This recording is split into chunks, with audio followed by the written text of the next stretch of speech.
I speak my mind to let out my sensitivity. I have a tendency to speak on everything I tend to see. Like she selling her body for money. Or he must be playing for the Titans. He pointing out every 10 he see. Now they convicting me. The streets is trying to sentence me. I'm on trial for possession of positive energy. Breaking and entering the minds of my adversaries, but they couldn't keep me in chains. I got them shackles buried. Saving the youth from violence, that's what I got to do. Them bullets Rice Krispie when they snap, crackle, and pop at you. I guess the feeling of being thuggish is such a thriller. For that cream, you'll get Applejack. That's a serial killer. Especially around the people who got no silver spoons. So I ain't talking to Wheezy when I say get in tune. They pushing that work and don't need no application for it. I'm chopping this verse and don't need no imputation for it. Get in touch with yourself. I'm living for tomorrow. I see it clear like the prescription inside my vision goggles after buying some Visine and using half the bottle. On top of that, I got LASIK. My basics will bring you sorrow. Follow my lead. I proceed to enlighten others instead of befriending demons, and brothers be fighting brothers. Sisters cuss out their sisters and children killing their mothers. I fight for blood coverage. Y'all be fighting for colors. Blue Crips, red Bloods, and green Benjamins. Using money to spice your life up like cinnamon. But the cliche that we say is extinct. See, cash ruins everything around me. Think, what's the outcome? Money ain't the issue, but the problem is you can't take none of it with you. See, once you got it all, it seems like nobody's against you. But once you living dead broke, everyone forgets you. That's why I don't want the fame. That's why I don't want the fortune. That's why I don't like the government supporting abortions. I'll probably never vote, keeping my distance from distortion. The door's been opened. I continue to bring more in. They eating off my plate to discontinue my proportion. Put their venue on my menu, then proceed to stick my fork in. I guess they done. But snap on them if they ever think of stopping me. I'll get in they behind like this was a colonoscopy. Then pray for them like the child of God I got to be. Improving the future means a whole heck of a lot to me. That Glock spit shots on the block and they topple. I got to be a stop sign. I got to drop rhymes. I'm a commodity. Or I could possibly be an apostle for my father G. Gave it all to God and became a musical prodigy. The devil's on the phone. Yeah, he probably fixing up a plan to take me down, so I'm hanging up like apostrophes. My profession is bringing a proposition properly. Without a profit, I promise to show pride with a prophecy. Project my prologue and protect the people from all they see. Untold truths without a fee. This is me. So the other day, I was told that I was unprofessional. The funny part is that I had never even met this man who decided that I was worthy of his insults and criticisms. Now, he was walking towards me at the time, me at him, with my school clothes donned and a hoodie slung over my shoulder, quite in contrast to the man I was about to meet. He was dressed in a jet black suit, a red and black striped tie disappearing in the folds of his jacket, a brilliantly waxed and shining leather suitcase clutched in his hand closest to me as we crossed paths. All it took was a simple bump of the shoulder to send this fine-looking man into a frenzy. His suitcase scuffing against the ground and his previously calm expression turned furious at the sight of me.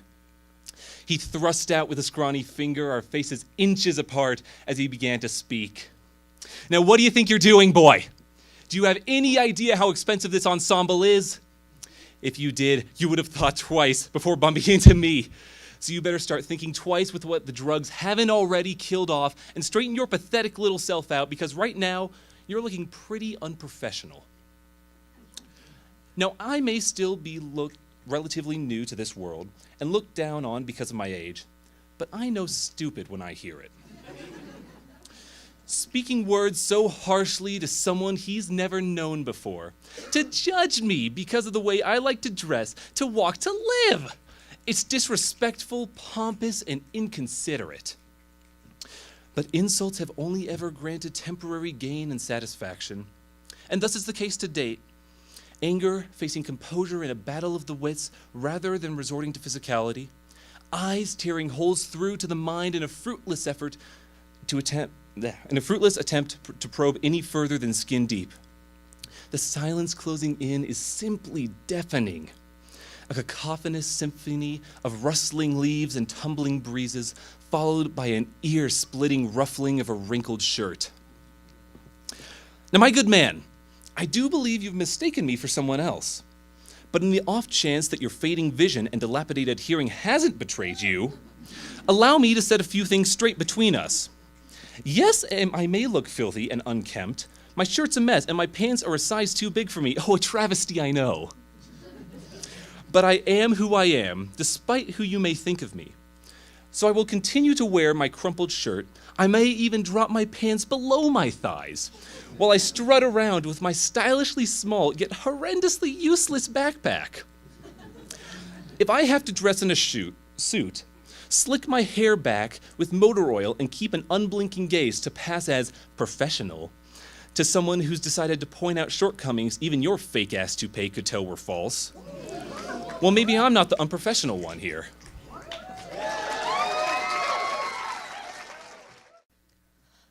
People.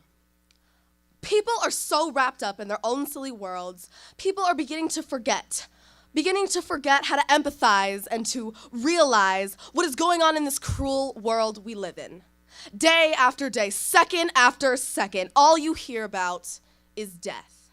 Aurora, Sandy Hook, Boston. And these are just the recent ones. So many more tragedies rock our nation and our country, and I am beginning to feel them in my very core. So many offenders, so many criminals ripping apart the very fabric that holds the faith in our country. And what makes me want to scream is that most of these people won't be punished, won't be held accountable for the wretched, awful things that they have contributed in tearing apart the very fabric of our own sanity. This fabric is the only thing that holds us together. This fabric is what happened to this fabric? Being colored white, signifying for purity and innocence, red, hardiness and valor, and blue, signifying vigilance, perseverance, and justice? How much could have changed in such a short period of time? What happened to the good-natured belief and the success of the United States of America? Why would it cross anyone's minds to kill 26 and 7-year-olds? Why would anyone bomb an 8-year-old boy waiting for his dad to finish the marathon? Why would anyone murder 12 innocent people watching a movie? As a nation, we all feel for these people. As our country, our hearts are all breaking for these victims. I have only been around 13 years, and these are the things I have to hear. What of the children of the next generations? Will they be worried about these things or something worse? The simple fact that our Senate wouldn't pass a bill to have gun owners get a criminal background check before purchasing a gun? That is what infuriates me. If we would crack down on these ridiculous laws that prevent protecting people in our country, we could help to prevent these tragedies from occurring. If people could remember how to think about the events happening, we could move on.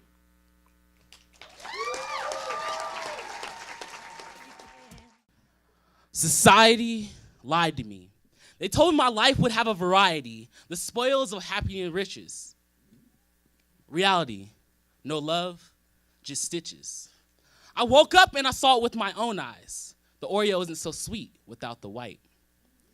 A young white college student once told me that he hated being an intern because it was like working for free. I told him that my people were interns for 400 years. Yet when people hear the word nigga, they don't feel the pain that's been embedded in my brain like a stain on the shirt of my past.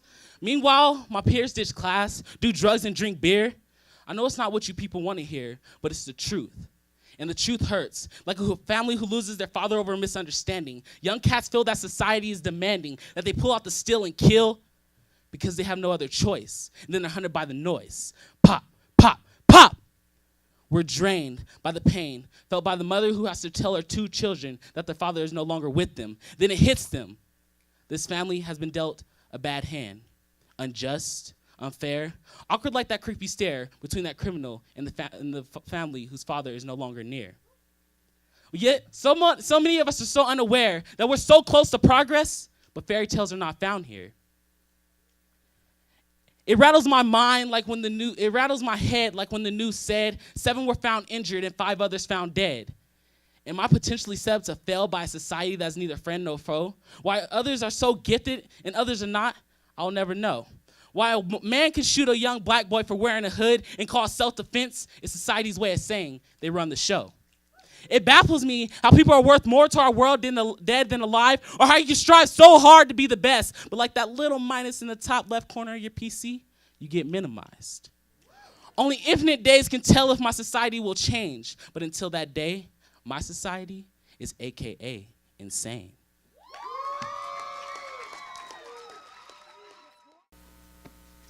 The impact. The impact was strong. We've come a long way as blacks, Whites, Asians, Hispanics, as America. we are no longer one race separated by the color of our skin. We are what some like to call A mixture, the salad bowl of the world, where everyone is treated equally. No one is left out. behind. We are perfect. Perfectly insane if we think this stands true still today. Just because I can use the same restroom as you doesn't mean we're perfect. Just because I no longer have to give up my seat on the bus does not entitle that we're perfect. And just because a black man is president sure as hell doesn't mean we're perfect. So what are we? What is the impact of what Dr. Martin Luther King Jr. and so many others fought so hard to accomplish? What is the effect of today's dream and tomorrow's reality? It seems to me it's just the physical aspect. I can still sit next to you on the bus. Will you frown your nose up at me and me at you because I have darker skin? I can still live in the same neighborhood as you, but will you allow your child to play with mine, or will their smooth chocolate complexion give you second thoughts? In your eyes, is he still nothing but a nigga child? African Americans aren't so innocent either. Playing the race card doesn't always cut it, cause see, we portray some of the same characteristics. What? You think the white man owes you now because your ancestors were a part of something great? How can they owe to you something you don't even appreciate? You You take for granted the things they fought so hard to achieve. You take advantage of your rights by robbing others of theirs. Students risk their lives to go to school, and you drop out the second something gets hard. There is no excuse. There is no reason. This is unacceptable.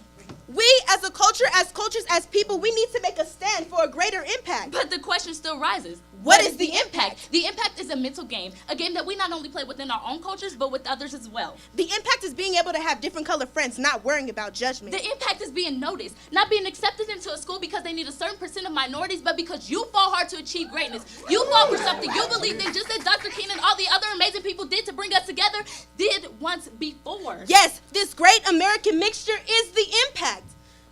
You are the impact. You see the impact. You hear the impact. Now be the impact.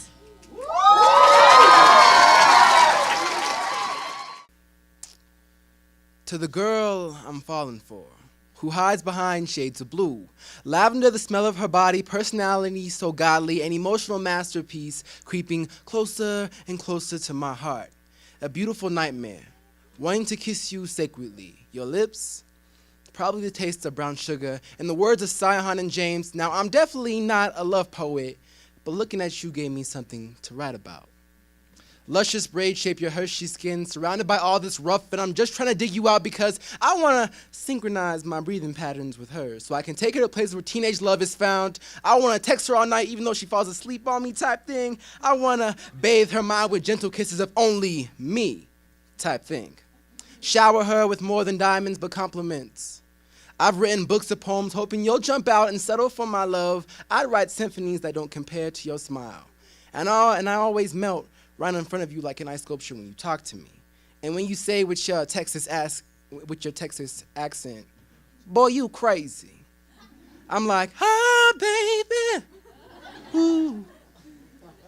I know this sounds kind of weird, but I pray to God that he plays you like a melody in my ears over and over again so I don't have to spend an entire day without you. Honestly, just getting next to you is like a couple of forevers. It's me. I am falling, crashing faster and faster with each word, each look, each moment for her. Gentle like a cloud she is, yet powerful like a storm. Though I turn the dial on my lock, I always mess up because I'm only thinking of you, the girl I'm falling for. I want her not to lift a finger because I know she could love me so much better with them, just wanting to know what makes her sad so I can always make her smile. And when a nosy freshman asks me, are you my girlfriend in the future? I'll say no. She's my spoken word, and I'm her poetry.